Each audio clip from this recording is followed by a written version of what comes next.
I just remember seeing a picture from us when we were doing Source's like company photo shoot. Mm-hmm. And do you remember we were in like all black? It was our first year. We were in like the warehouse and we were on the scaffolding. I saw a picture of you and I on the top. We were side by side, but I don't think we really like spoke then. No, not really. I didn't really talk to anybody first year. No, we actually didn't become friends, I think, until second year. Yeah, I don't think so. And then we just connected because we were like, we're the old ladies. That's probably what it was. We're the old ladies. So old, being like, and what? We were 20. I was 22. Okay, wait. I think 20 when I moved here. Yeah, 22, 23. Yeah. We were like, we're the old ladies in Source Group. In Source Dance Company. We weren't the oldest, though. That's for sure. No, we were not. We were not the oldest, but so I think we connected because of that. Okay. And then we just started hanging out, and then everybody was like, Shea and Meg. I love that for us. I don't even know. And I know we used to walk home together, like the same direction, and then Tal and I would go off to our own way, and then you would go to your place. And then we started, like, I would, like, come over to yours. Yes. And the one time when we went to the club in our dance outfits, sweaty. One time, guys, just a Saturday night after our dance company class of, like, 3-4 hours long, we're in sweatpants. So, granted, also the studio is very hot. We're dripping in sweat in the studio. We come home, so gross. One, because I never, like, I'm just not someone to go into my bed without cleaning my like body or like showering, so the fact that we went out again later in the same clothes anyway, so gross. But we downed a bottle of wine each and then went to the bar. We like did not drink that often. No, we definitely we were absolutely like, not. whoa. So we were having fun in our dance sweatpants at the bar. You were doing like tricks, doing like gymnastics. You were doing gymnastics. It was quite iconic. It was so funny. That was so funny. I love that for us. Yeah. And now we live basically across the street from each other. It's so fun. We do. For those of you who don't know, one of my best friends, Shea, she lives across the street from me. I've definitely talked about her on the pod, but I can see her apartment from my balcony. You can see my door. It's like a little creepy. I can see her when she's going in and out and, who she's bringing over. But I love that. But anyways, hi guys. Welcome back to another episode of Soulful Living with Megs. I'm so happy to have you here. Thank you for taking time out of your schedule to spend a few moments of connection with me. I am so excited because we have another guest star on the pod. Shea, welcome. Oh, thank you. I'm so excited to be here.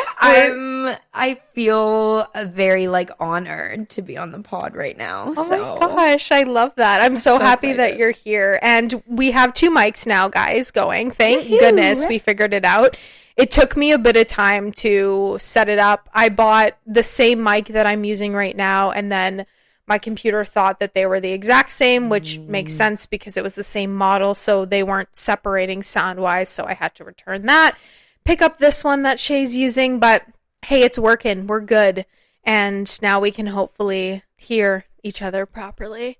But we're ready. We're ready to get into some tea. Yeah, we are. But I'm so excited that you're here. I feel like Shea, she's way smarter than me. That's so not true. She's so intelligent. You're so kind. That's so not true. But she has a lot of insight for things you've been through in life and relationship stuff and even what's currently going on in our world. I feel like you have so much knowledge that you can even bring to the community. And also every time we're together, we just joke and laugh. So it's just kind of like a goofy time. Yeah. So it's going to be a funny episode today. Probably we'll have some things that you can take with you in terms of advice or just knowing that you're not alone in some of these things. And of course, whatever doesn't resonate with you, no worries.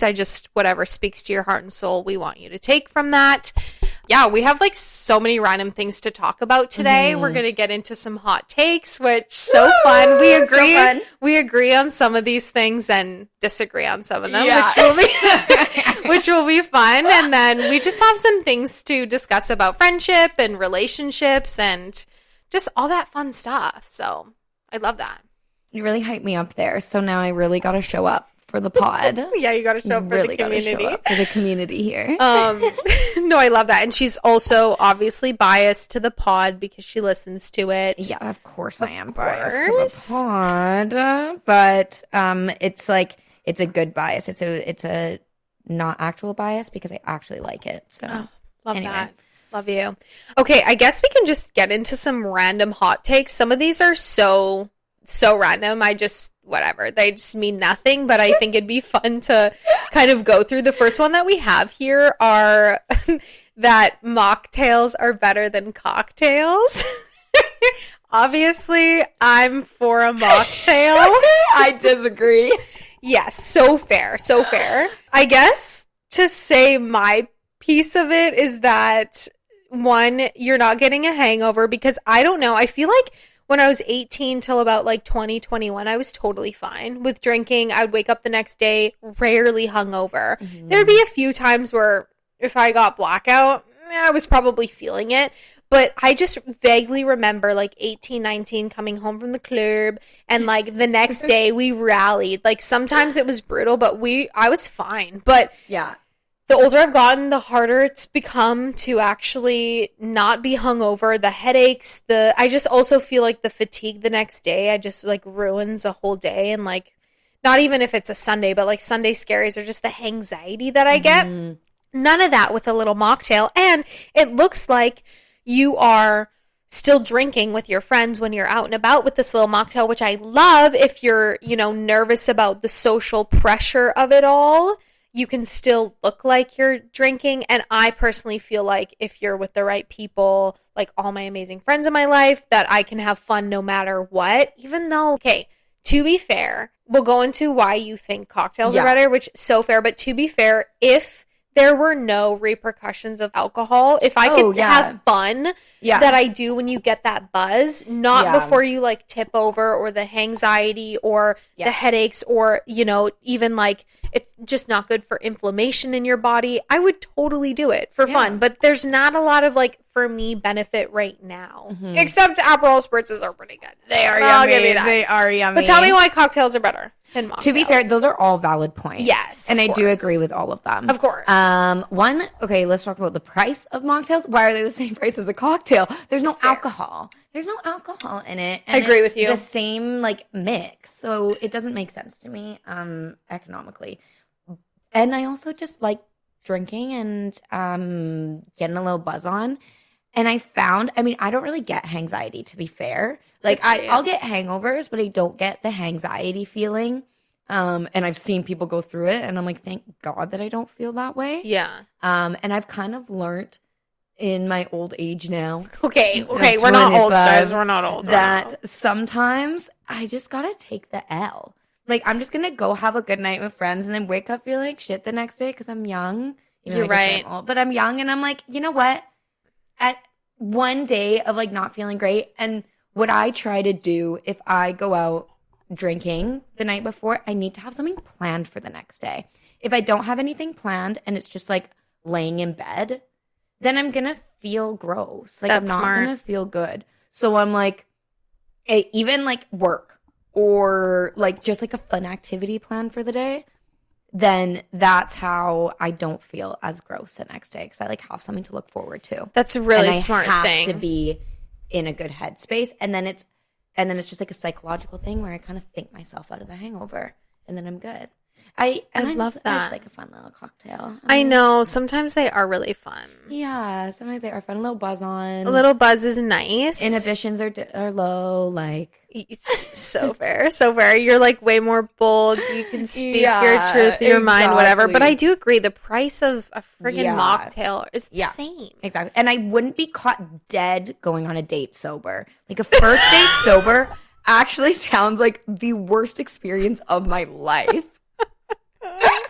Like, I can't handle it. It is nerve-wracking. I agree. Yeah. Gosh, I don't know.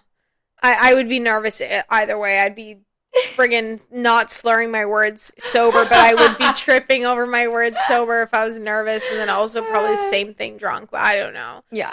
But no, I agree with you to that point. I just wish that cocktails and alcohol in general didn't really have the side effects that they do sometimes. I agree. Over time. They just put out a study that says gin and tonic compared to everything else is one of my favorites. Is the healthiest drink that you can have if fabulous. you're going out, like low in sugar. Yeah. Like, it's going to be super inflammatory to your system Yeah. compared to others. So I'm going to start. I've never actually had a gin and tonic. If you have a good But- gin, it's very good. And Yeah. a good, like, sparkling water or tonic, very good with the lime. Yeah, It's with the brilliant. you need the lime. So that's what I'm going to start drinking, I've decided. You need the lime for sure. We'll see. No, We'll see. I love that for you. I think that's a great idea. I also agree with the sugar. Even mocktails are high in sugar Yeah. content. It depends on what you're getting. Yeah. So maybe the move is to get a little, just a soda water and a lime and pretend you're having a gin and tonic for those that you want a True. mocktail, and then somebody can have a good gin and tonic. Yeah. I remember my friends and I, like Nat and Laura back at home, that was our main, not a gin and tonic, but we would take shots of gin often. It would be like tequila or gin, which I like tequila a lot, and I also God. prefer gin over vodka. I cannot do vodka I anymore. can't do vodka. Also, I can't do something about Shea you should know is that she cannot take a shot no, for her life. like not for my life. I have so many videos of me like gagging. No, I have and videos it's really too. embarrassing. It's not good. I need to stop. I love it. Guess we'll get into the next one. What do we have here? Working only as many hours as you need to complete the tasks of the day, or a 4-day work week. Absolutely. I think we both Absolutely. agree with this on this point. Oh, yeah. Oh yeah. Because why am I sitting for hours at my desk being like I've done everything. I've done it all. What else am I supposed to do? Do little Twiddle your tasks thumbs? or do little tasks around? No, I'm getting paid for what my job is. I'm not going to do above and beyond. No, and I think working hard is obviously important. Doing your Yeah. job title is very important. But if you're done the most important tasks for the day, you don't have a lot of things to do, then I don't see a reason why you can't go home early. Or Exactly. even like 2 p.m. on Friday if you do work. I know Yeah. your hours are a little bit different, but Yeah, like, they are. you know, if someone's doing a traditional 9 to 5, if by 2 p.m. on Friday you're done, you should just leave. Mm-hmm. Also, I think it's a problem. We need to be paid more. I think everybody in the world needs to get paid a little bit more. Oh yeah. That's a problem in and of itself, but if you've completed your tasks for the day, you should be able to go home. Yeah. You should be Because able to go that would home. help your mental health for sure. Oh, 100%. 100%. Because sometimes I'm sitting at work. Yes, I feel like I always have those. You probably have this too, where you put off those tasks that can be put off because they're boring or just Yeah. like you don't need to think much when you're doing them. Exactly. Obviously, I always have those, but Yeah. there's no matter what, there's always going to be work. There's Yeah. always things for you to do. So if you get the most important things done out of the way, Yeah. I just feel like we need either that where you get to leave early or a 4-day work week. I agree. 3-day weekend. Yeah, I 100% agree. Like even yesterday, I got to go home like an hour early because our last client didn't show up, and we're like, we're getting out of here. Exactly. Why would I stay? Why would you stay? Why would I stay? So and it made me so happy. Best day of my life. I'm like, I get Exactly. to go home. I'm so tired. Exactly. And it did not impact my work day today whatsoever. Going home an hour early. No. You still Not had to at do all. things today at work Yeah. that you would exactly. have had to do had you finished an hour later or the time that you're supposed to finish. Yep. Yep. And I did all the things that I had to do. And correct me if I'm wrong. I know not everybody is like this, the older generation, but I do feel like a lot of the people that are pushing back on this idea are older than Well, we are. They And are. 'Cause they're like, used to- You don't want to work nowadays. No, Which we want to. We do. We want to work and we want to do what our job is. We don't want to be sitting there twiddling our thumbs for 2 hours when there's nothing else to do. No, and we also want a work-life balance. I feel Yeah. like that's really important. Exactly. If we had a 3-day weekend, I feel like I would be a much happier worker, an Yeah. employee as well, because you need a day to do your chores and your errands and your groceries. You need a day to hang out with your friends and do like socializing things, and then you need a day to relax and do nothing. 100% We just agree. don't have enough time in No. the weekend to get everything done, and then work 5 days a week if you are doing a traditional, Yeah. corporate job Monday to Friday, 9 to 5. And also, even for you, you have 2 jobs. Yeah. I also have 2 jobs when I'm teaching. You do. And you so do. you're busy even Yeah. after you're done your actual work, your I am. job. I get your one day desk off job. right now. See, that's crazy. And even I know so many people in my life that have different schedules like that, where Yeah.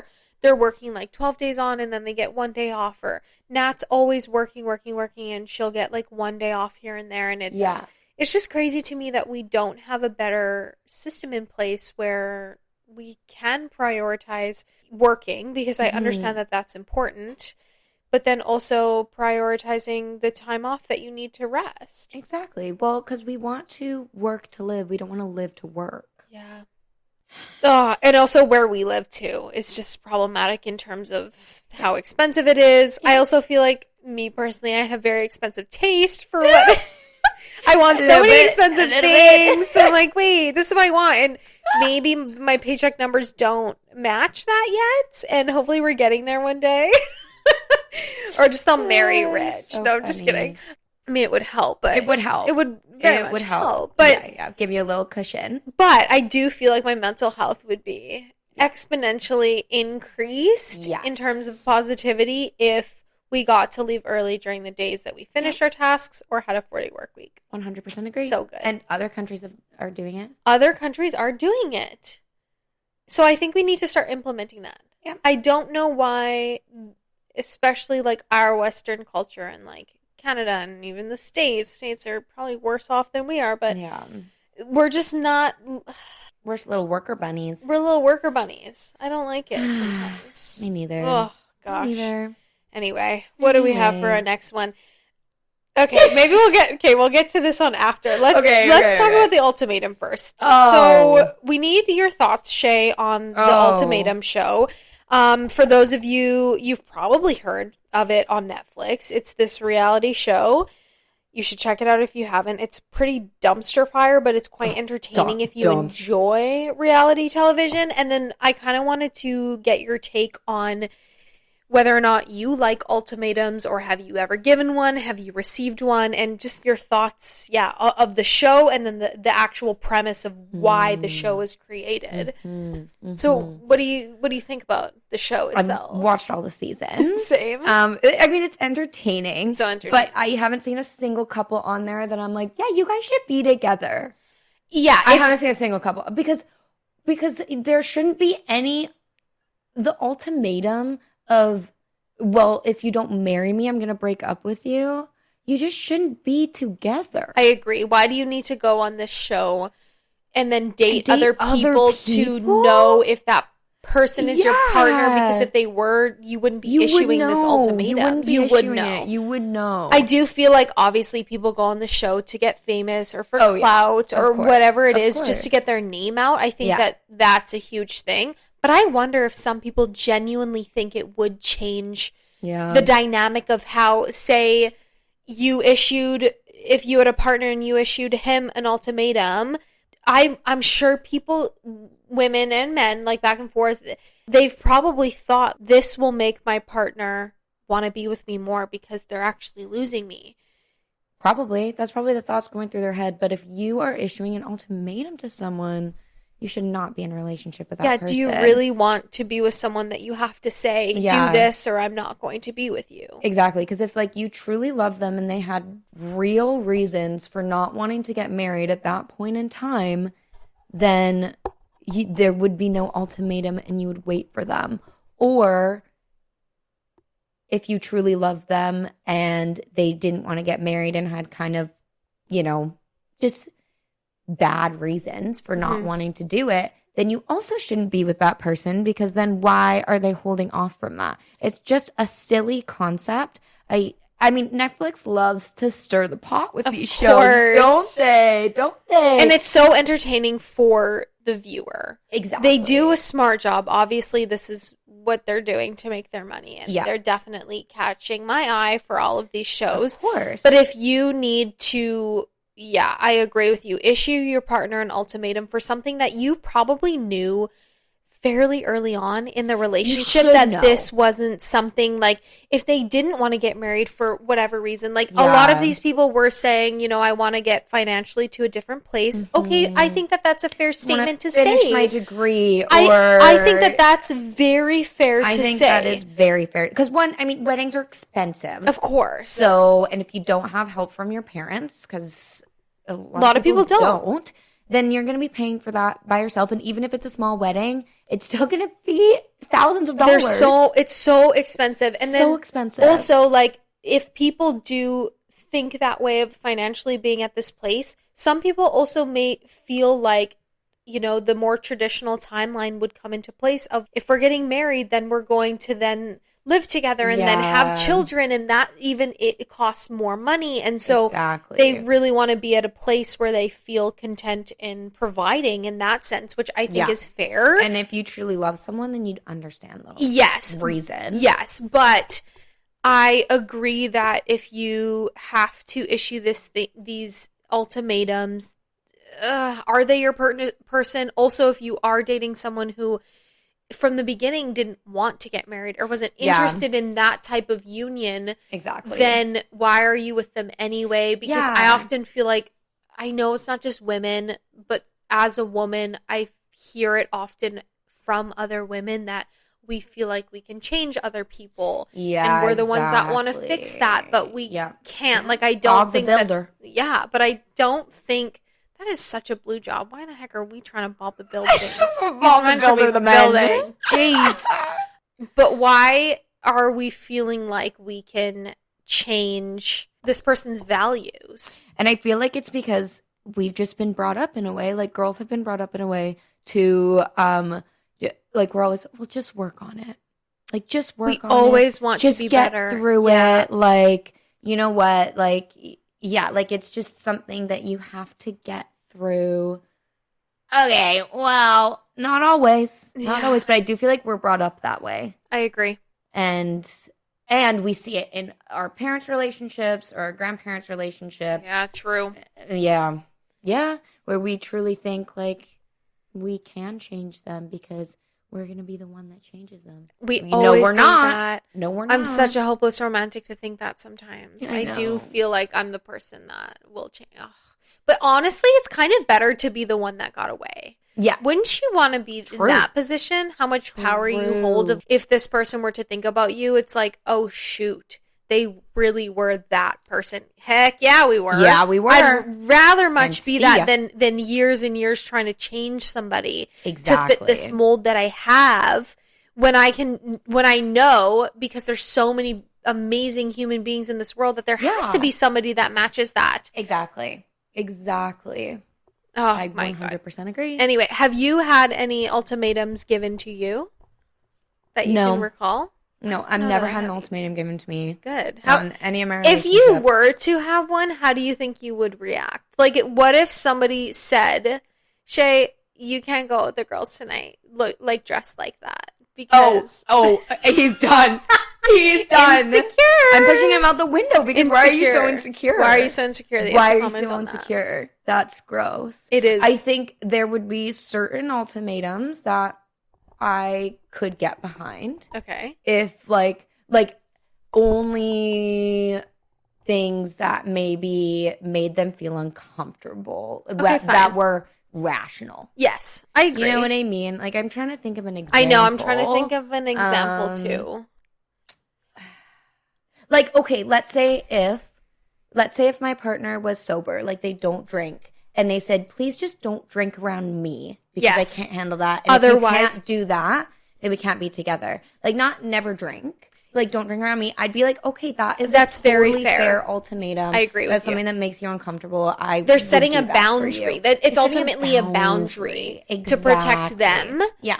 I agree with you. Things like that are very rational, but not the whole. I've never believed in, if you don't stop talking to this person, we're gonna break up. Or if you don't do this, Exactly. I'm not gonna be with you. Or if If you you keep going out with the girls, like you said, in a little outfit, well, I'm not going to be with you. My goodness. Then, and you know what? That's totally fine. Don't be with me because obviously I don't fit the mold of the person that you want. right. Go and find somebody who wears long conservative dresses. Yeah, which is fine too, but which is fine, but that's not me. no. I'm not going to do that. I do feel like this is reminding me of one of my old friends that I went to post-secondary with, and she's actually married now. She has 2 kids. They're so beautiful, and her husband are great. But I remember she had said to him very early on in their relationship, if I could be wrong in this, but I believe she said to him, if you don't propose to me, like after 2 years of us dating,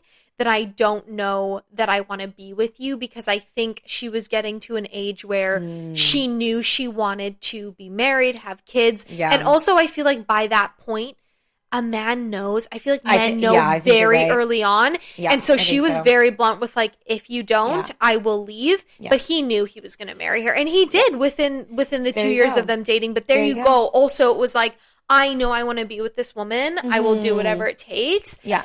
And not the whole like 10-year, I don't know what I want. Correct. Are you sure? Correct. And also that was something that she put in place when they started dating. Yes. She and said, yes. if Again, if a boundary we don't get kind of. if you don't engage to me within 2 years, then I feel like you're not serious about this. Yes. Like, especially I'm because ready of their for this. age. And I think because their I think it's age, different it's if so we different. had met someone when we were 17 Oh and my 2 God. years.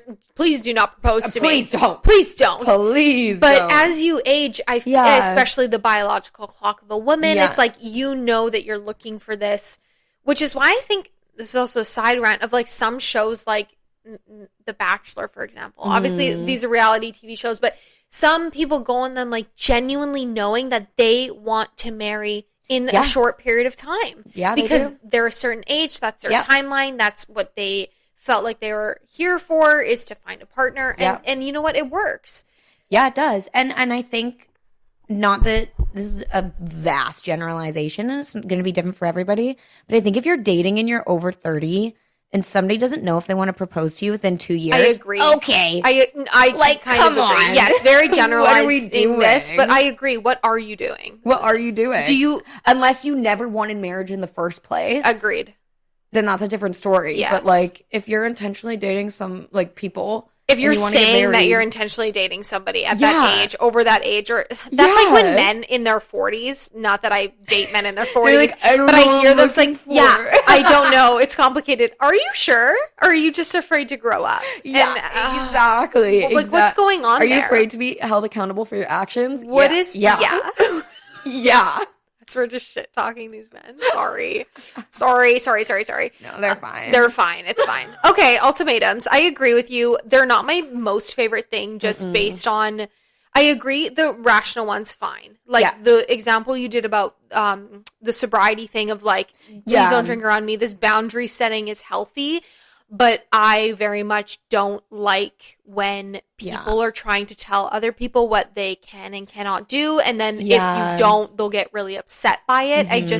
It's never been okay with me in my books. I remember, not that this was an ultimatum, but it just reminded me of this. I remember I was dating somebody, or whatever stupid situationship thing it was at the time, which we'll get into. Our next thing, I guess, can flow into that. This was my really long-term, like, on-again, off-again boyfriend who I thought I was so in love with, the only person that I thought I loved. I remember I was telling him that I was in some music video, and it was just some casual thing. I remember that. Yeah, and I was so excited for And it. she's a I was with my dancer. friends. Yeah, we're dancers here. Anyway, I'm in this cute, well, I didn't know what dress I was wearing yet, but I had my makeup done. I was so excited. I remember driving to the dance studio because I had to work before. And I was telling him, you know, I'm going to be in this music video with some of the girlies, and it's going to be so fun. And then he kind of was not excited for me. The reaction I received was not what I thought it was going to be. I thought it would be of more support. And it kind of came as a, I don't understand why you're doing this. I didn't think that you were that type of girl, which is excuse crazy. me. That type of What do girl. you mean? What are you mean? what are you She's trying a to hussy say? or something? What are you What trying do to you say? mean? I'm a hoe bag for and what if I were? But also, what am I going to do? I'm not going to twerk with my bare bum out. First of all, I can't twerk. Second of all, I'm not going to show my bum to the camera. Yeah, exactly. I'm going to wear a tight little dress, but I've always loved to wear short little things, cute stuff. And I just remember, not that he said you can't do it, but that he was just very disappointed that I was. And I was so pissed. Like a father. I just didn't think you were that type of girl. Okay. And I remember hanging up the phone on him, and I said, if you're not going to support me in what I'm doing, I'm not doing anything wrong. I wasn't disrespecting boundaries. Yeah. I was, anyway, it was fine, but it just, that bothered me because that was similar to an ultimatum of like, why are you doing that? Or I'm going to think less of you now for this thing that you wanted. Well, why? And that's why I think there's such like a fine line between boundaries and ultimatums. Yeah. And I think that those need to be like established in your relationship. And that's also why you shouldn't date someone if they don't fit the mold of the person that you want to be with. Or if you're that insecure. I agree with you though. Anyway. Yeah. Anyway. Let's go to our next one. What is this? Oh, this is such a funny one. This is so lame. We have creating a Christmas list is smart and doesn't take away holiday cheer. Would rather get people things that they want / need. I am all for Christmas lists. I know some people believe that it should be all about surprise and, if you know the person, you should just get what you think that they'd like. And I feel like my dad is very much someone that doesn't love lists because I don't know why. I'm not really sure about that, but maybe he just thinks that it takes away from the effort. But I don't know. I personally love lists. I give my friends and my mom and family a list every year because why wouldn't you want to spend the money? I would rather spend my hard-earned money on things that I know you will genuinely use. Exactly. And it's like, I've gotten some horrible Christmas gifts. Oh, same. Some terrible ones where I'm like, I actually feel guilty because let's say you get me a sweater and it's ugly. Like, I'm not going to wear it. Or maybe it's not ugly. It's just something that's not your style. And I'm like, now I feel bad that you wasted this money. You didn't even give me a gift receipt. Agreed. So what are you doing? Yeah, it's a bit hard. And now I just feel awful. I feel terrible. Because this is just going to go into the back of my closet. I'm never going to look at it again. And you spent your money on it. And then you feel guilty for also, you don't want to get rid of it because you don't want that one chance of, do you still have that sweater? Yeah. I was saying, I think we should make like registries like they do for weddings. You get like your list and it can have links to everything. Honestly, have links and then you post it on your close friend's Instagram story and you send it to your family. There you go. Good. There you go. And then the people that do want to get you gifts, they have something to choose from. And then on the registry, it'll say if it was purchased or not. Exactly. That's actually really smart because I've been just putting my Christmas list in my phones, like in my notes app. And that's great because I have like the check mark thing, even though my friends don't use it because it would say what is checked off. But when I send it to my mom and my friends, I just send the exact same list. And so my mom's like, well, what is Nat getting you? And I said, I don't know. You have to coordinate with her. Exactly. And so it would be a lot easier if you had a registry thing that would say this has been purchased already. Yeah. That's so smart. I think we need to start implementing it. I think we should start implementing that too. Not that gifts are the only thing about Christmas, guys. Obviously, we know it's not about that. Love a good little present here and there. Love a good birthday present. Also, do you believe that this is not a hot take that we have on here, but it just reminded me of this. If your birthday is very close to Christmas, do you believe in getting the 2 for 1? Needs to be separate. It needs to be separate because why? I'm still getting a gift on my birthday that's 6 months away. Why wouldn't you get one on yours? That's so rude. It's so rude. Exactly. I've gotten some. I'm so upset. I definitely do get separate gifts, but I know sometimes it's like, Merry Christmas, Happy Birthday. I'm like, oh, my birthday's not here yet. But I know some people who are actually born on Christmas or the day before, and that's just not fair. And then you gotta have the party like a few days later. Yes. Like, you gotta do the whole thing. Yes. Because it's actually rude that we just can't move the Christmas day around. But for when it just fits in our schedule. Honestly, that's another hot take. We should be able to move. Jesus was born that day. Like if Halloween falls not on a weekend, then we should just be able to change that. it. I agree. It should be like 1,000%. The last Saturday of October. I agree with you completely on that, especially for Halloween. Yeah, especially when people want to go out and party or trick or treat. Why? You don't want to be a parent walking late being like, oh, my kid has school tomorrow. No, exactly. They're going to have a candy crash. They want to sleep in. Yeah, they're probably going to be throwing up all night from the candy that they ate. My goodness.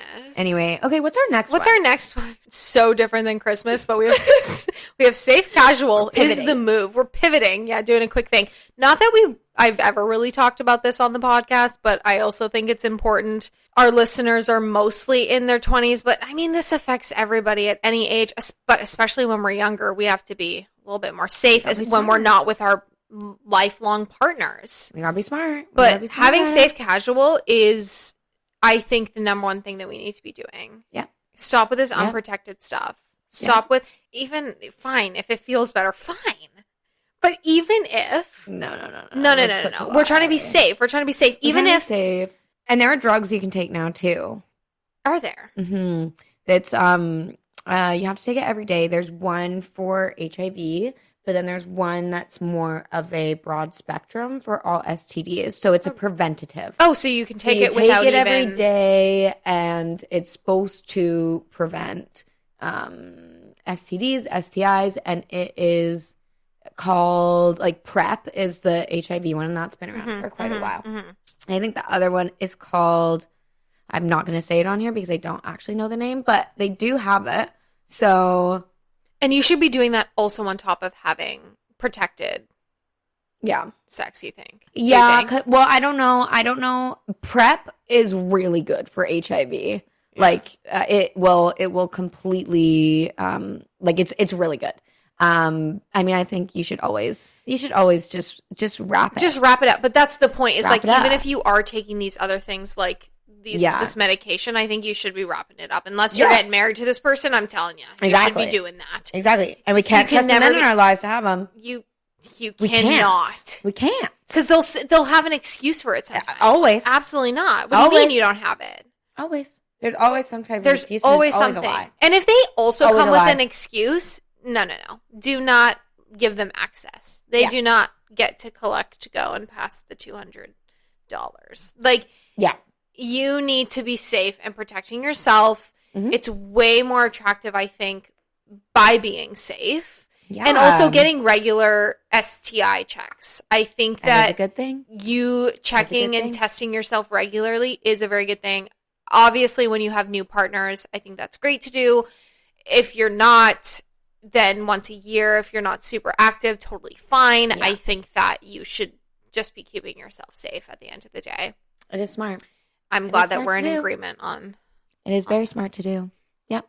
And hopefully, I think we've lessened the stigma around it. Hopefully one day there will be no stigma around it. I hope so too. Let's just talk about, let's not get pregnant either with some random man's baby. Because look, you can go and do the abortion route. Absolutely. Yeah. But do we even know if this man's going to support you in an abortion? And then let's say you don't have an abortion. Let's say you're scared or you don't want to do that or whatever reason. And then you have some deadbeat. Yeah. As a dad. Mm-hmm. Oh, that sounds like torture. Like literally torture. And then this man is going to be a part of your life for the rest of your life. Yes. The rest of your life. And you're going to be texting back and forth. Who's picking up the kids today? Oh, God. Yes. That awful. Horrid.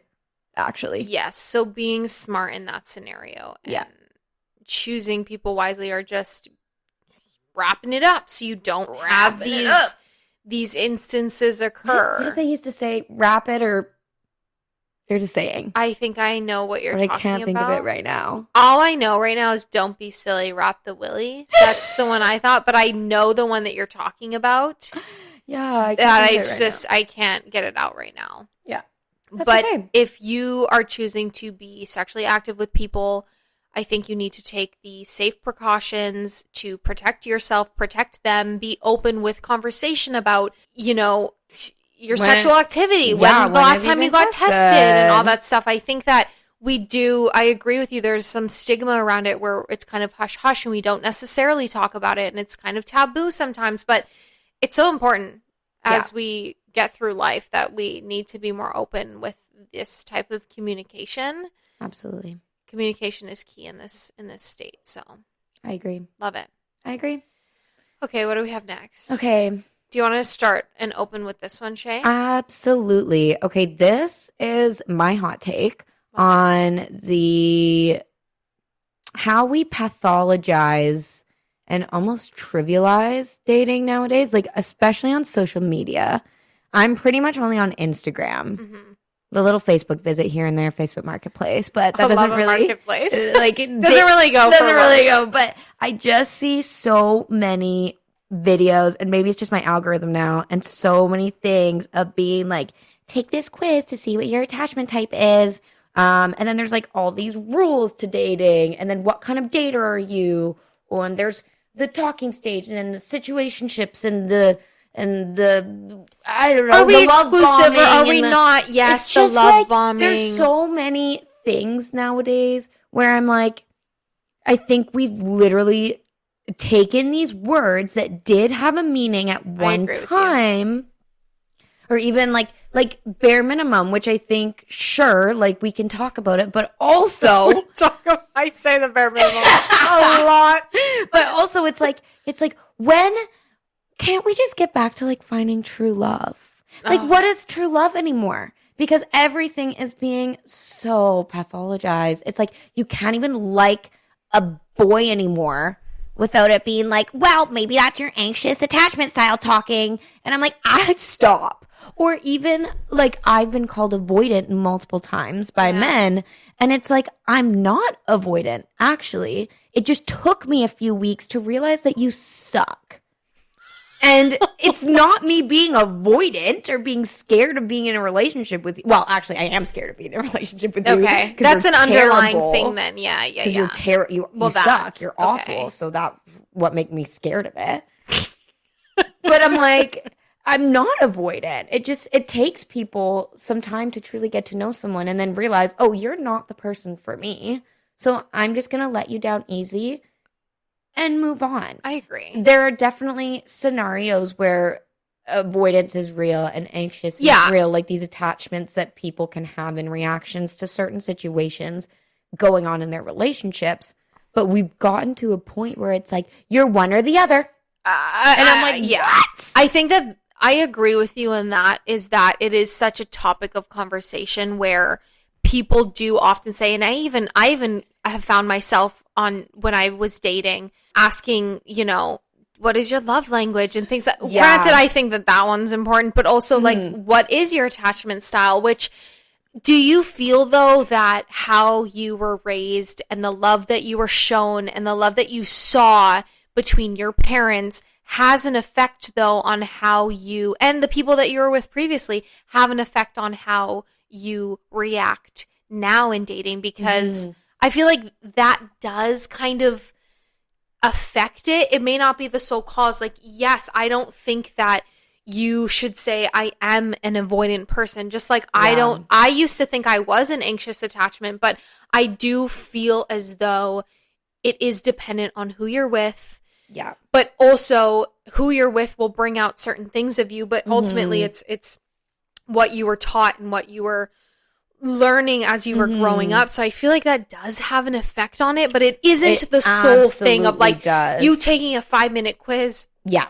Answering these questions are going to tell me all you need to know about you and how you're always going to be in a relationship. I don't know that that's necessarily true. And I think you're absolutely right. And it's definitely like, what relationships did you see when you were growing up, and how did you see like adults in your life reacting to situations? Yeah, absolutely goes with it. But I just feel like if you are with like a safe, kind, like considerate person that you are falling in love with, it's like I think people will say avoidant, but it's like, why are you pushing that person away? There's probably a reason that there's definitely an underlying reason. I think for sure. In small scenarios, okay, maybe you're pushing this person away because you are scared of commitment, or you're scared of, for sure, or also, getting hurt again from past things. Yeah, sure, absolutely. I definitely think that happens, but I think we just have made it like this huge thing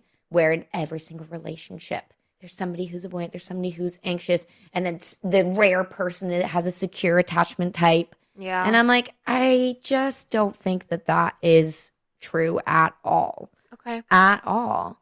I think we need to get back to like not get back to it, because I don't think that we've ever really had like a super healthy dating scene in our history, to be honest with you. Yeah. But I think it would just be nice if we stopped comparing everything to posts we see on Instagram or quizzes we take about ourselves online, saying, how are you? Like, what are you like in a relationship? Yeah, that's not really the true definition of how you show up and who you are and what your relationship's going to be. I don't know that really says a lot.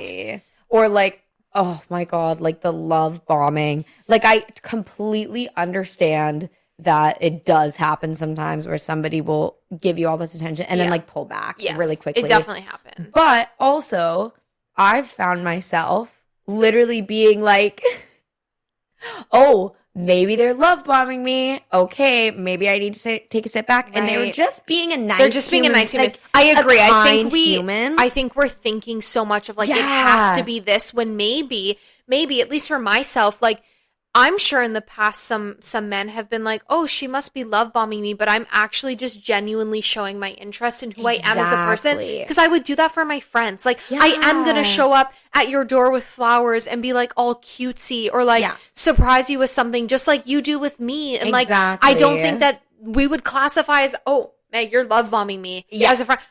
It's just you're being who you are by nature. Exactly. And it's not always this definition of it has to be love bombing, or it has to be how I'm reacting here then has to be because of this. Like, yeah, exactly. I agree with you in that sense. It's not always because of this thing. We're almost just like psychoanalyzing. We are. And we're also overusing a lot of these words. And I'm guilty for it. I'm overusing. I literally just said the word situationship as if that was a thing 10 years ago. We would not have classified it as that. No. Where's the, just like the, I'm seeing someone, they're pursuing me, I'm pursuing them, we're dating, or are we not? Exactly. Like, which one? Yes, it's either you're dating them or you're not. Yeah. What's this whole in-between thing? I think that these are all excuses, ultimately. Whoever invented these names. I 100% agree. Are excuses to, like, I don't know. Yeah. Get into this real deal. Yeah. I'm not sure. Yeah. There's not different names for marriage. No.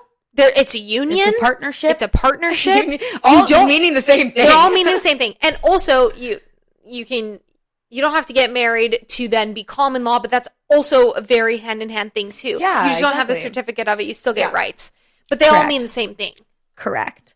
So, I just think we need to stop overusing these, like, words that do have a lot of impact. They do. They have a lot of impact. Because they can really make you question yourself in relationships, and they can really make you question well-intentioned people. I agree. Because I think if you are just going into something, like going into a relationship with your best intentions and you're being like fully your true self, you will be able to see eventually if they are going in with those same intentions, or if they don't have good intentions, or they're not a very good person. Agreed. Now, do we always break up with those people in those scenarios? No.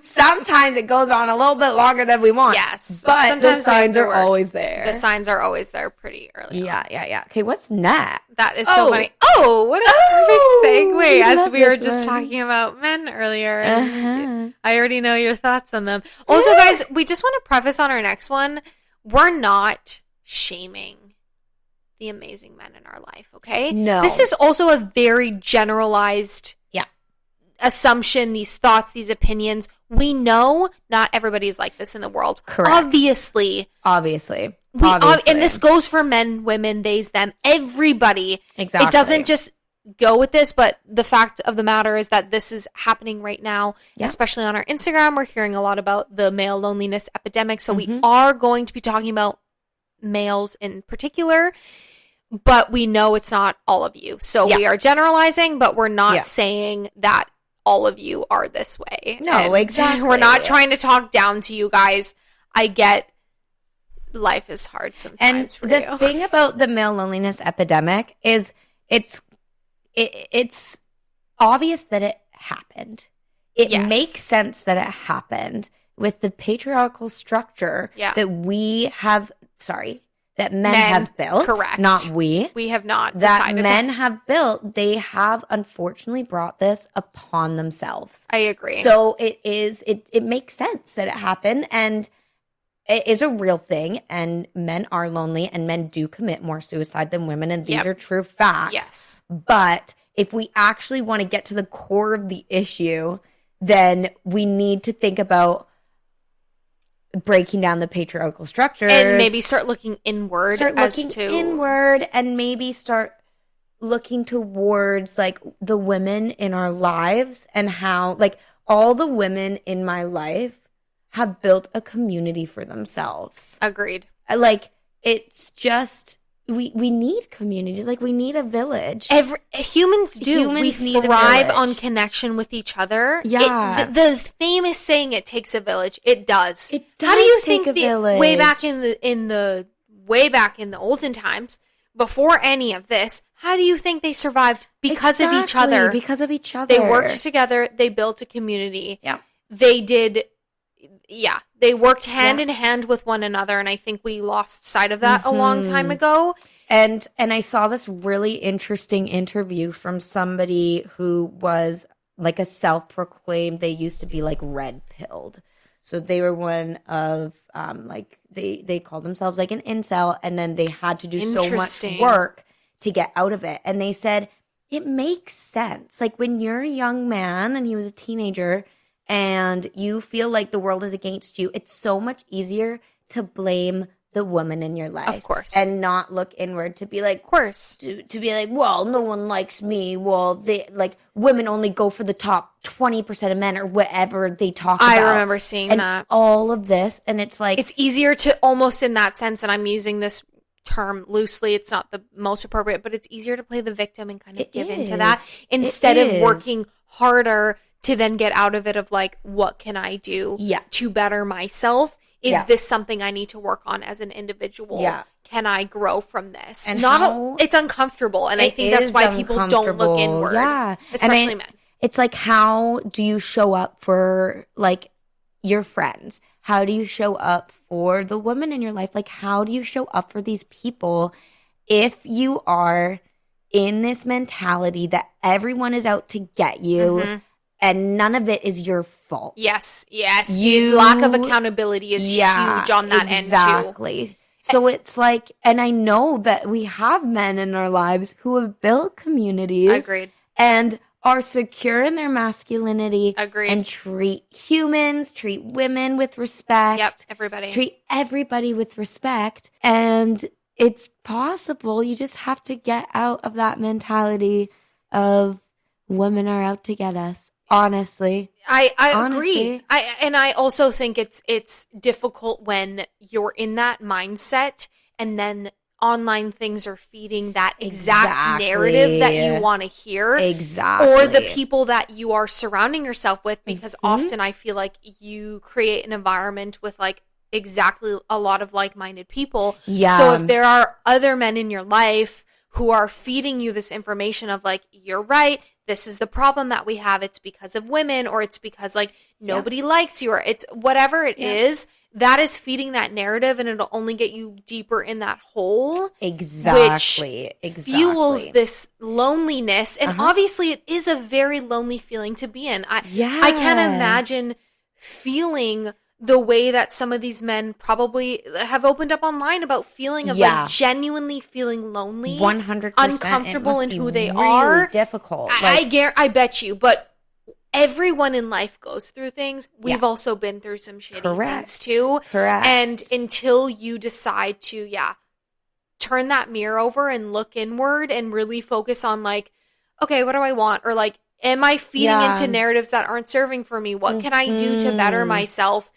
Also, low key, I feel like they are doing it to themselves. They are. For one, we gave you life. That's all I just want to say. Is that we're like, a woman literally gave you your life.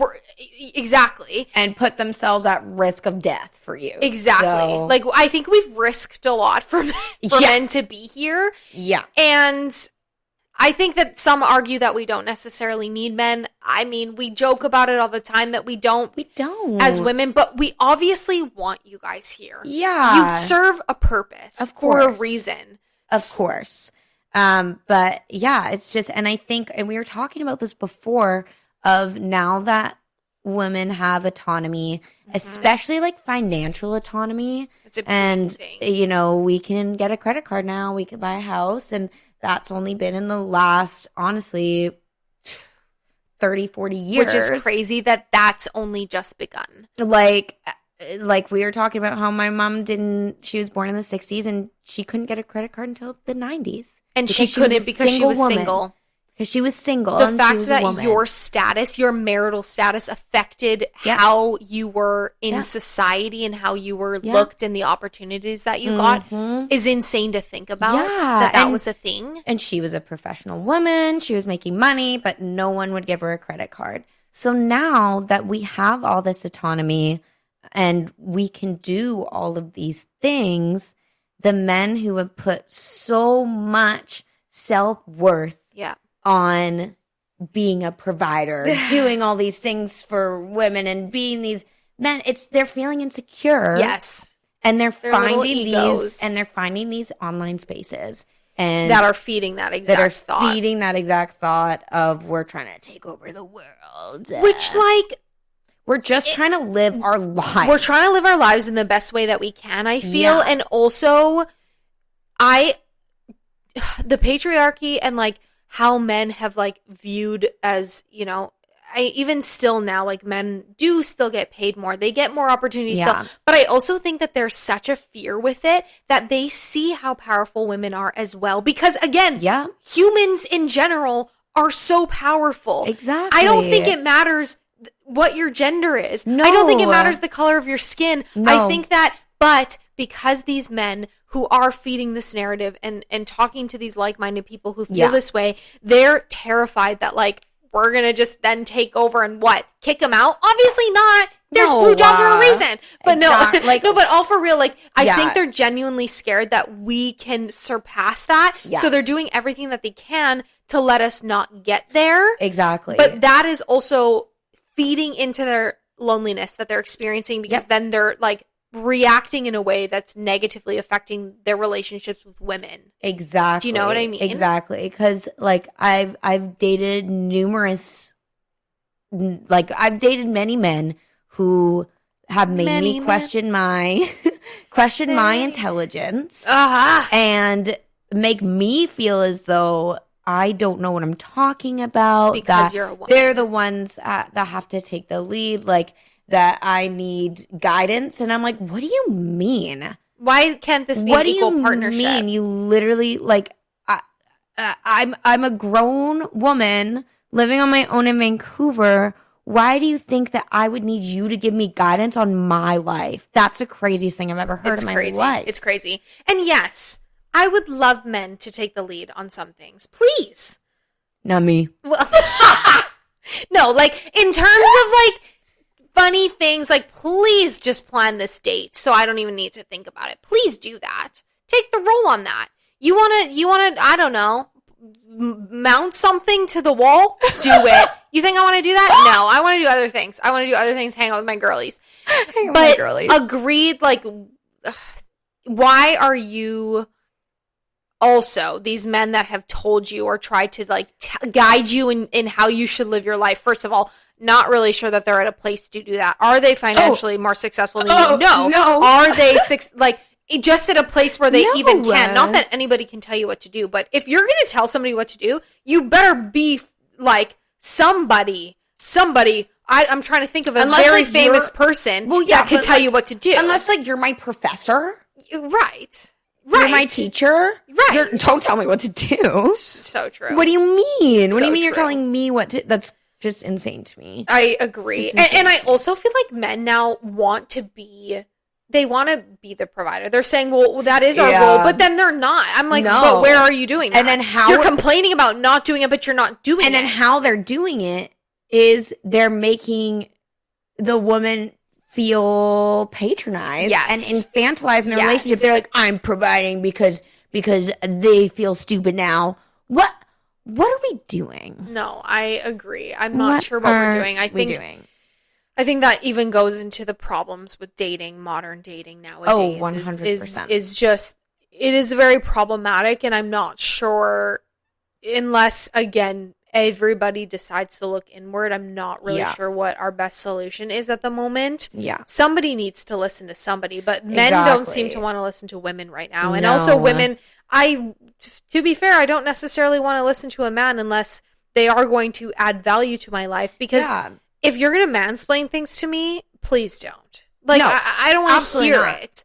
Absolutely not. Actually hate when they do that. Don't ask me if I'm familiar with Google Teams. Microsoft Teams. Microsoft Teams. That's so funny. Google I had Teams. somebody ask me Teams. if a man asked me if I was familiar with Teams. What do you mean, sir? Unless I don't know an institution or an organization that doesn't use Microsoft Teams. Even if you didn't use it at work. I don't use it. We use Google. But you know what Teams is. I know what Teams is. Or at least you can guess. Are you familiar with it? What do you mean? What do you mean? Am I familiar with it? And why did you need to be familiar with it within the context of what we were? Yeah, correct. Anyway, it's just bad. Yes, agreed. Out there, it's just bad because we really are in like this dichotomy of asking men to step up to the plate of like, and some people some women do wanting a provider. Personally, I'm like, I'm good. You don't need to provide anything for me. I love you can provide. Yeah, we can provide for ourselves. But you have to add. They have to add to your life. They have to add, and that's the main thing. Is like you have to be adding to my life. I don't want to be in a situation where you think you're in this provider role, but really you are actually not in a provider role. You're in a power role where you just have power over me in the relationship. Yep. And I honestly think that a lot of men think that that's what providing is. I completely agree with you. And that could be financial power. It could be emotional power. Could be other types of power as well. I agree with you. And that's what they think being a provider is, and that's not true. And that's not true. I agree. And we're here again to reiterate that we understand the male loneliness epidemic is real. We understand that there is an issue going on, and you're feeling lonely. And I hope that you do have a solid group of friends that you have as a community that you can lean on and genuinely talk about your feelings, because men don't, I feel, often talk about their feelings enough or really be vulnerable. And I think it's such a strength to do that. And I've said that before. I'm a big advocate for really speaking your mind and having good people in your corner. Mm-hmm. But it also starts with you and who you surround yourself with and the beliefs that you choose to have, and like wanting to better yourself, and like how can you actually do it instead of blaming other people, because 100%. It's not really about that. Doesn't help anybody. It doesn't help anybody. It doesn't help anybody. Agreed. Okay, what's our next one? What's our next one? Thoughts on living alone. Because we both live alone. I'm so curious about, you've lived alone longer than I have, I would say. Oh, yeah, I guess so. Because you've been... About 6 months. Yeah. Oh, yeah. I guess solely alone. We've kind of almost been in the same amount of time. Yeah. But... yeah, like, what are your likes, dislikes? I love that Shea posted a video the other day of her just, doing gymnastic tricks on her couch and the wall. And honestly, it almost made me get up to try some on my own, but I didn't because my ankle, I'm like, I probably shouldn't right now. You're injured. Well, yeah. And I realized that I have free will. I was like, I can literally do whatever I love that we can practice free will. Yeah, I love that we can practice free will. I have no complaints about living alone. No, it's Zero. So good. None. It's so good. It's so good. You don't have to worry about anybody being in your space.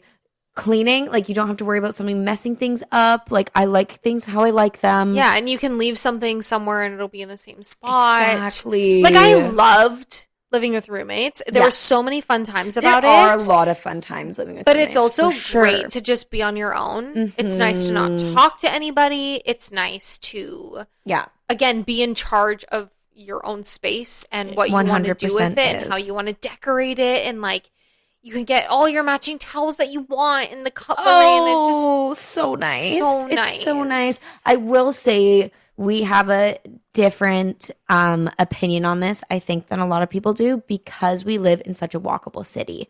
So I agree. We have everything that we need close by. We have friends really close by who we can go and visit. If you're not living in a walkable city or you're living out of town or whatever it may be, then that could be a really different experience living alone. And I think it could be quite isolating. I agree. Which would be difficult. So I think we have a good where we are. I completely agree with you on that, and I'm so glad that you brought that up, because if I were to live, I'm just imagining if I were to live by myself in the neighborhood that I grew up in with my mom, say I was alone, it would probably be very isolating. I agree, because I I wouldn't have you 30-second walk away. Exactly. Well, and even where you were living a couple years ago. Yeah, and I was just thinking about that in West Van. Like, yes, I did like my alone time, but the fact that I got to move back downtown and I'm so close to you guys, it is such a game changer, because we would actually have to plan, like, when can you drive out to come see me, or things like that. And I was spending a lot of time in solitude, which has its benefits. Yeah. But also, to the point of my landlord, when I lived by myself, you know, in the other city at the time, you know, she would joke and say, you don't hang out with anybody, like, you're always on your own. Yeah, she's like, you're young, Megan, get out and hang out with your friends. I'm like, yeah, but it's they're so too hard. far. It's so hard, and I don't have a vehicle. You have to get home, and if you don't have a vehicle, because there's no point in Vancouver, because it's such a walkable city. It's so different. But I agree, if you're somewhere central that is easily walkable and you have people around you, that improves your experience living alone tenfold for sure. Yeah, 100%. Yeah, I have zero complaints. I agree. I don't think I have any complaints. The only complaint that I would have is if I needed something. For example, I'm thinking about all the times that, you know, even when Sid and I lived together and she'd be out and I'm like, oh, Sid, like, are you on your way home? Like, do you mind stopping here? If she was already there, it was convenient in that sense. Like, I love that. Or just having the, you know, if you're watching TV and you're talking to somebody, it's always nice to, like, have those moments, but it's not like you can't have that ever again. Yeah, exactly. It's just, things that I just don't want to put up myself because I don't know much, or, like, fix a toilet. I think I can fix a toilet, but I don't know that I can fix other things. Yeah. You know, it just depends. But it just depends on the task. Sometimes it's more convenient to have somebody with you. Yeah. But other times, like, for the most part, I have zero complaints too. It's amazing. It's really nice. And I think I told you this, Shea, but I was teaching my little one the other day, and I don't know how, or maybe I didn't say it to you actually. I think I might have told my coworker. I don't know how the conversation came up, but I was telling my student, or we were saying that class needed to be ending so that I could go home, and she had asked, well, Miss Megan, are you going home by yourself? Or you go home alone? And I was like, yeah, I live by myself. She said, you're going home alone and you're going to eat alone? And you're going to go to bed alone? Oh, God. Nobody there? Oh, my God. And she was, like, genuinely concerned I was alone. And I'm laughing. And the mom and I are like, no, that's the dream. I'm like, honey, I'm not alone. Let me tell you that. I'm the dream. Very okay coming home by myself. So true. I love that mom was like, yeah, that's the dream. That's so true. So it is true. a dream. It's like, imagine being woken up at 5 a.m., a child, like, pulling on your hair. Gosh, not now. Not or now. Like a man. Oh my, breathing loudly? Literally breathing loudly. Leaving the toilet seat up? Give me a break. Horrid. And so, you know what? This is a great mindset shift to have for those of you who are living alone and, like, maybe feeling a bit isolated or lonely or just sad that you're on your own. Take it from two people who have, you know, experienced both sides of it, of, like, being with people and being on their own. I think that it is a beautiful experience. And if you are in it for, say you did break up with somebody and you were living with them and they're no longer living with you, that is an adjustment to make. But it also can be such a wonderful experience if you choose to have that experience. And you're obviously meant to be in this scenario at the moment. So why not take that opportunity with open arms and just be grateful for the time that you are spending with yourself, because you can learn so much about yourself, and that's what's so cool about it. And I also think, like, if money allows, every single person should live alone at some point in their life.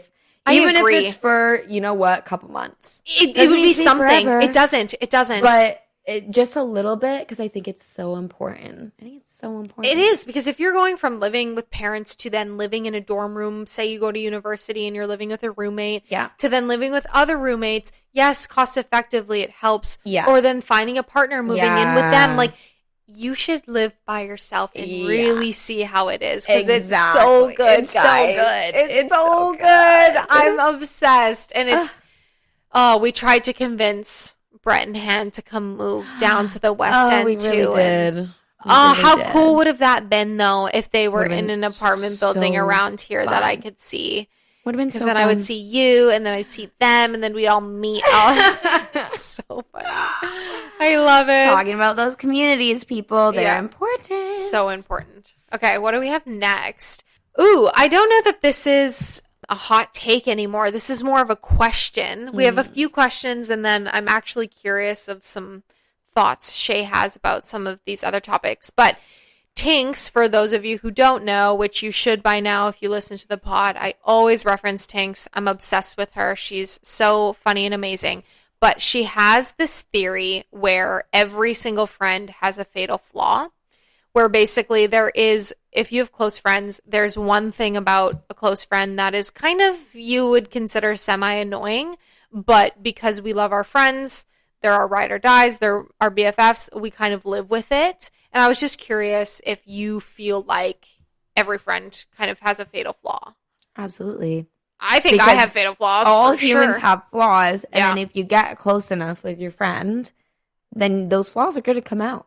They're going to come out. And that's not to say, you know, if you're setting a boundary and your friend is constantly breaking that boundary. These are like little things you've just noticed that your friend always does this. Yeah. And so it's just kind of something, well, I might have to live with this. Or if you know. Not a deal breaker at all. It's not a just like, deal breaker. It's just this happens. It is kind what of it annoying, is. but Kind of whatever. annoying, but I can get over it because I love my friends. Exactly. It's almost kind of like how you have to compromise in some things for a relationship. Exactly. You may not be able to have absolutely everything. It's like I'm compromising this for this. Yeah, you because know? I think it would be insane to say, not everybody has a fatal. We all have flaws. We all have and flaws. they will come out in those close relationships that you have because you're comfortable, and well, it's just gonna happen. And you may not know your fatal flaw. That's okay. And your that's friends okay. may not tell you your fatal flaw, and that's also okay.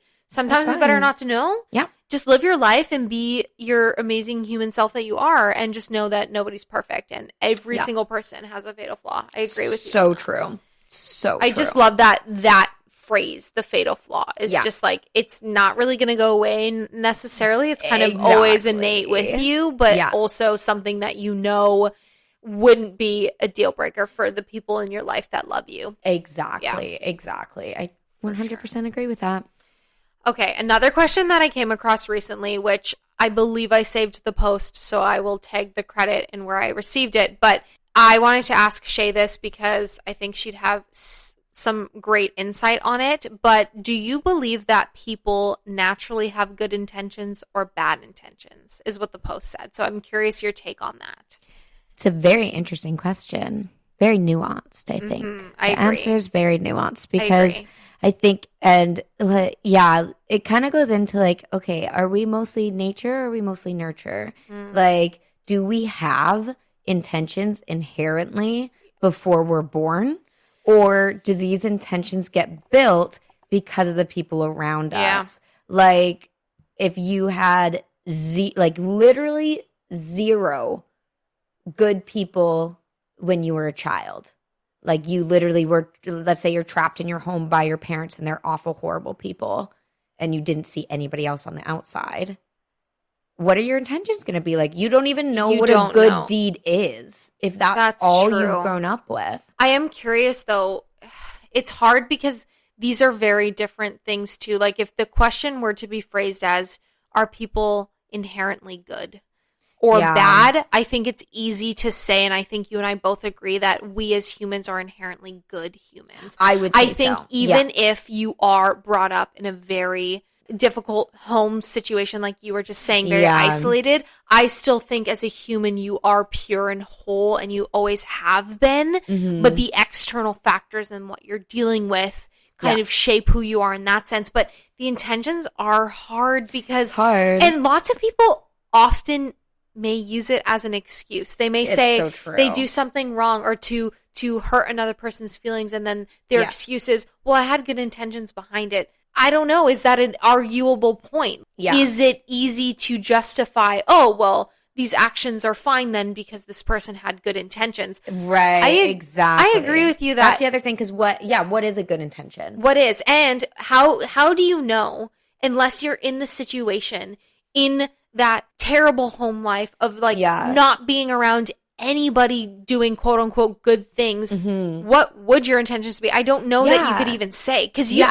I don't know. You I've probably never have been no in that. idea. I don't know. Yeah, I don't know either. Or even like people, like kids who are born and they have psychopathy Hmm. and they kill animals because Yeah, that's literally how their brain is wired. that's true. So it's That's like, true.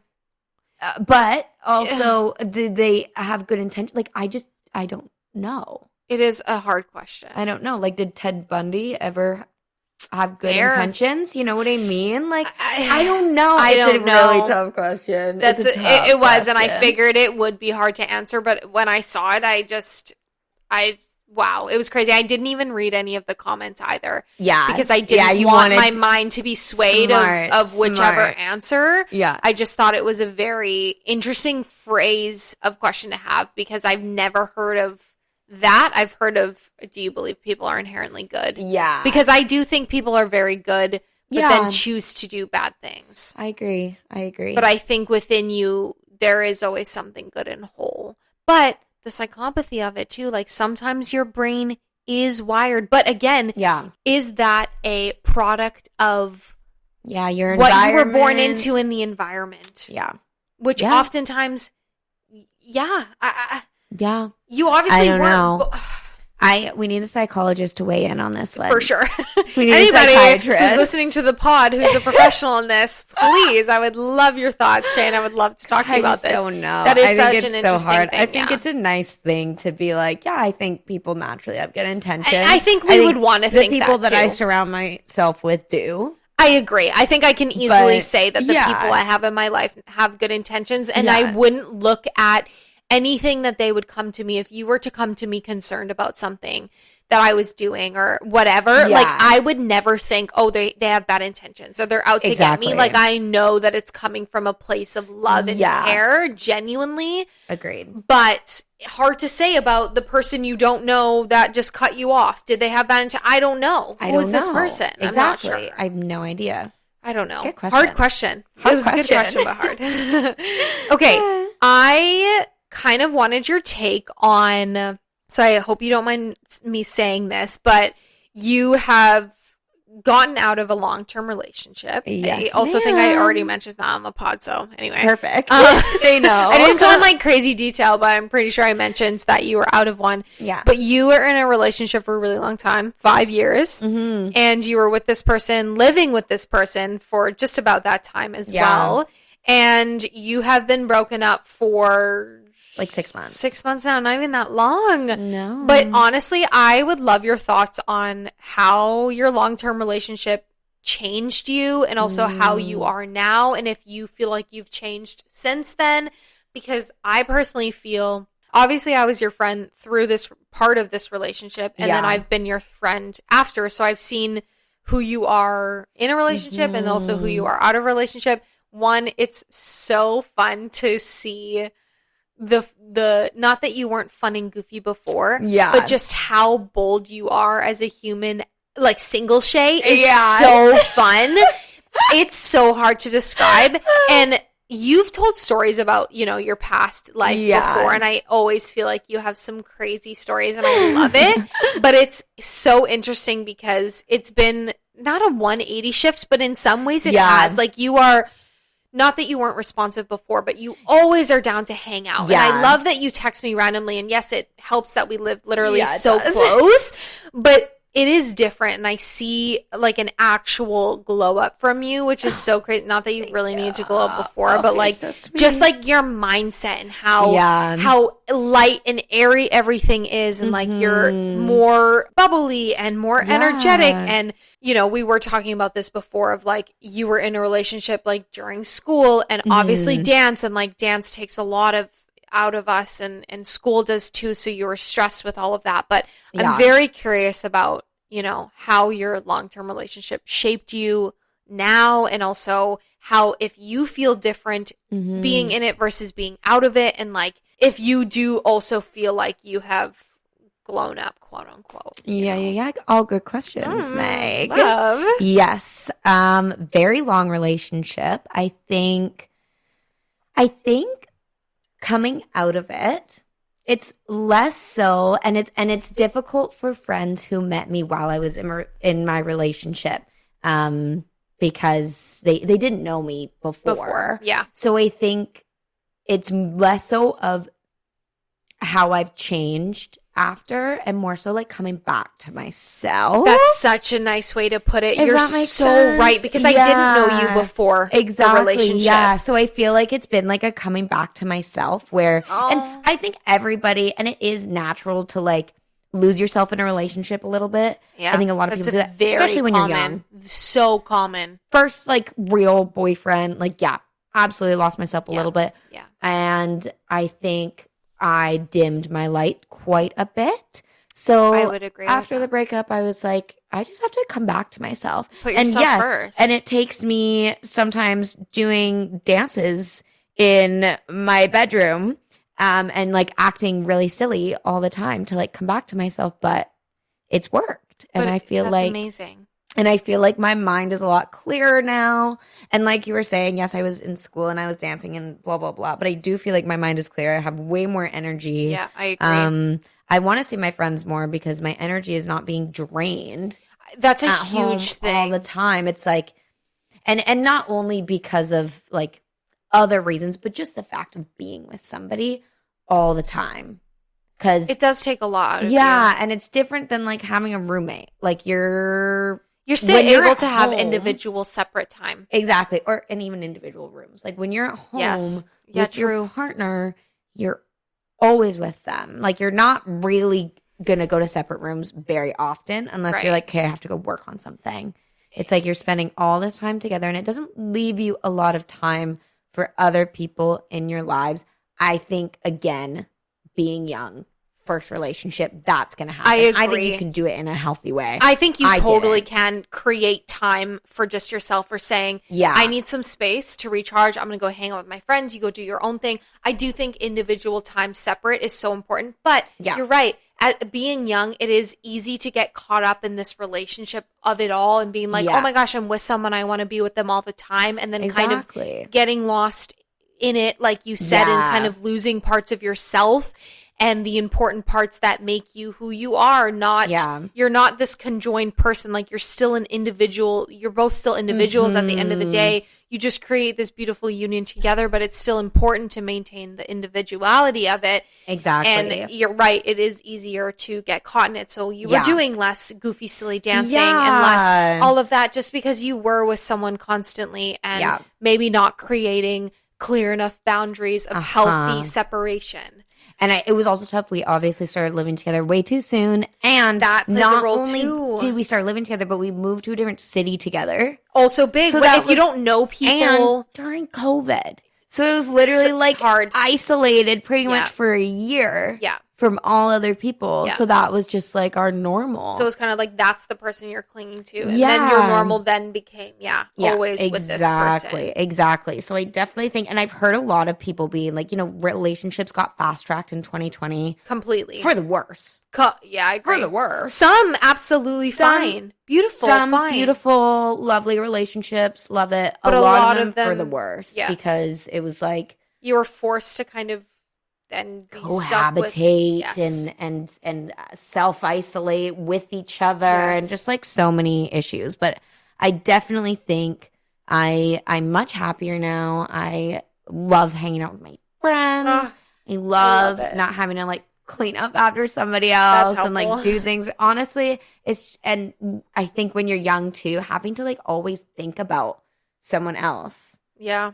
Is like kind of exhausting because you're just always in that space of like, are they okay? What are they doing? Are they me?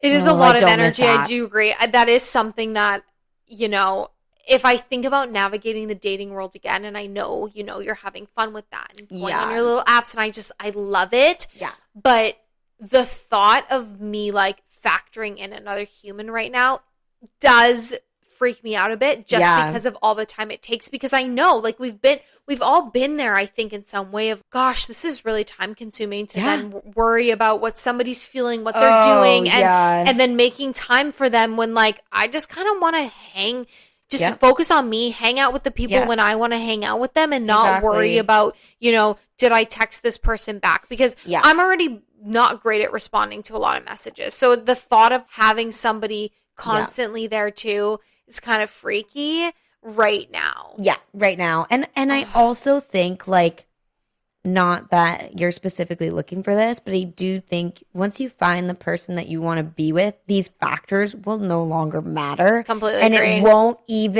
even notice. I agree with you. You won't even notice. It'll just fit. It'll just flow. It'll flow. Just fit, I agree. It shouldn't be you're trying to put a square peg in a round hole type scenario. Exactly. Of like really trying to make it work. I agree. If it's with somebody who's meant for you and right for you, one, they won't pass by. They will not pass you by. No. But it will fit. They'll fit into your life and integrate beautifully.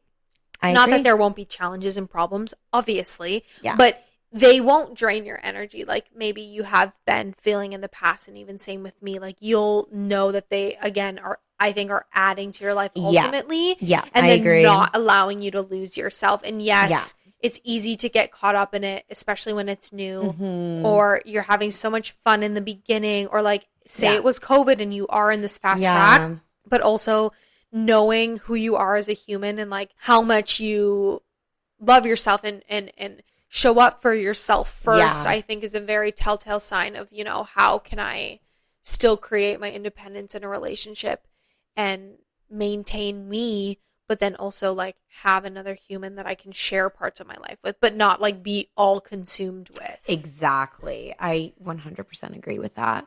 I do. Not to say that there's not going to be other issues that will come out of the way. There's always going to be something. There's always going to be something. But it shouldn't feel like it is draining your energy. Yeah. And like taking away from your friends or like other things that you love in your life. Yeah. It should just like click. It's so cool. I sometimes wish I knew who you were, like knew you before your relationship, just to like even have the comparison even now. But regardless, it's so fun still of like seeing you then and seeing you now, and also still being in your life for both of these versions of yourself, but then knowing that you are coming back to you, because I don't know that we've ever really like talked about that, but I think it's so fun, and I think that not a lot of people, I think a lot of people can relate to it, but not a lot of people open up of, oh yeah, like maybe I was losing myself and then just finding me again and finding my voice and being able to be like just 100% me authentically and be goofy and silly and funny and do all these tricks in the living room and just not care. Like, I love that. Like you wouldn't have had energy beforehand. You would have been trying to navigate some argument or whatever. Exactly. Silly, trivial thing. Exactly. Yeah. I 100% agree. So all good things. If you are also going through a breakup, there is light on the other side. Always. I will tell you that much. Keep going. And keep going for yourself. Yeah. But also always remember there's always someone better. There's literally always someone better. That's Tinx also has a saying of it's this or something better. So if you're in this scenario, it's like I can be sitting miserable in this relationship. Yep. Or I can find something better. Or you're out of this relationship, you're feeling really down in the dumps. It's this or something better. Always strive for the something better. Something will come out. Always something better. Always something better for you. Whether that's going to be your relationship with yourself. Yep. Whether that will be your relationship with your friends. Whether that's going to be a new relationship. A new relationship. Who knows? There's always someone or something better. It's this or something better. Yeah. This always or something better. 100%. Do you believe that time heals all wounds? No. Not all. Do you think time heals? I think time allows you to reflect on things.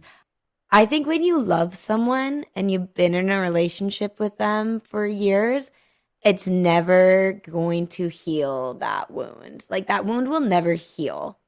Like, it's always going to be... There are always going to be issues that will come up in your life that will reopen that wound. Right. Little triggers. Always. I agree. Little triggers. But I do think it's like, how do you rebuild from that? Or how do you figure out ways to cope with it? Like, what are your coping mechanisms when you do get triggered? Are you going to reflect on it, or are you just going to like back away? I think, So I think time makes things easier for sure, But I think it would be naive of me to say, oh, well, you know, in 10 years, I am going to be totally fine. I'm never going to think about this relationship again. Like, there's going to be nothing that still hurts me from this relationship, because I'm sure there will be.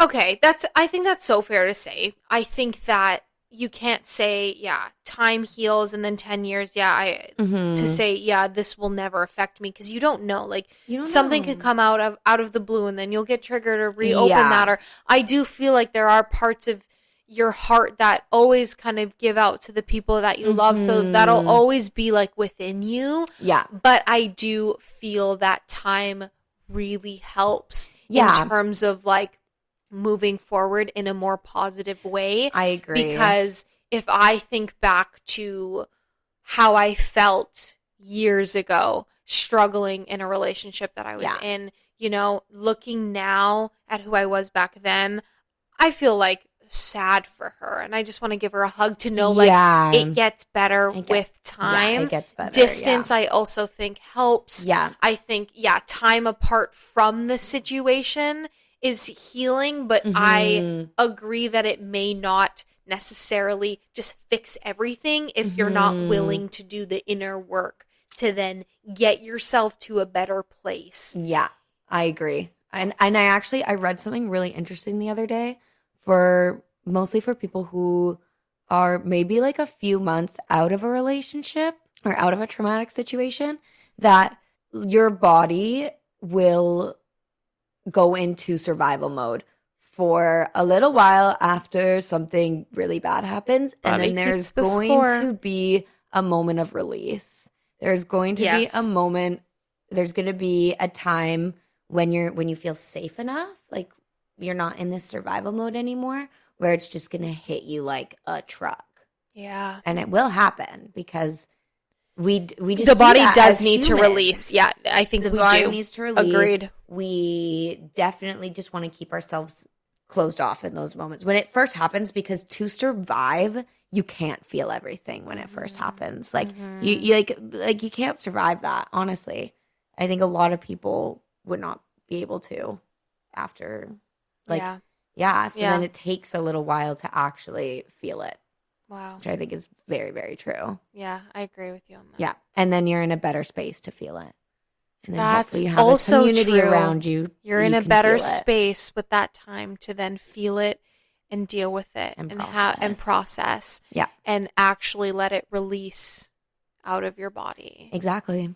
And if you have that good community. Oh, that was great. Oh, thank you. Oh, Shea, what a fun time. I love that. We started off being so silly goofy, and then we got a little bit more philosophical. We got a little deep. I love it. I love our little deep talks. I love our little I think that this was great. I don't know that I have so much. You had fun? Yeah, this was so much fun. And we talked about so much. We talked about so many things. I think that a lot of this could help somebody, I hope. I hope so. And just like remind you that, you know, lean on the good people that you have in your life, and like they're always going to be there for you. Exactly. And there's always something better. There's something better. Also okay to disagree with your friends, because clearly we have some differing opinions on some hot takes, and that's okay. And that's okay. We love to have differing opinions. We love our little yap sessions. But that was so fun. Thank you for coming on the pod. Oh, of course. So I'm nice honored to have you. To be here. Honored. Love it. And if you guys enjoyed it, I would love if you could share this episode with someone in your life that you love and care about, that you think that this would help them, whatever it is. That would be great. And I hope that your week is filled with endless opportunities of joy and love and light. And I'm sending all of that incredible energy to you. We, in fact, are sending all of that incredible energy to you. So we hope that you feel it, and would love to have you back on the pod, Shea. Definitely. If you guys like Shea, let me know. We'll have her back on the pod to talk about something else, because I'm telling you, I know I said in the beginning, she's smarter than me. She's so intelligent. You're so smart. You know so many things. So I would love to pick your brain about certain things. And just, if you guys are interested, would love to open up that conversation again with you. And also just love our little yap sessions, because we can go on forever. We can. Love this. Anyway, guys, I can't wait to connect with you next Monday. Okay, bye, guys. Bye.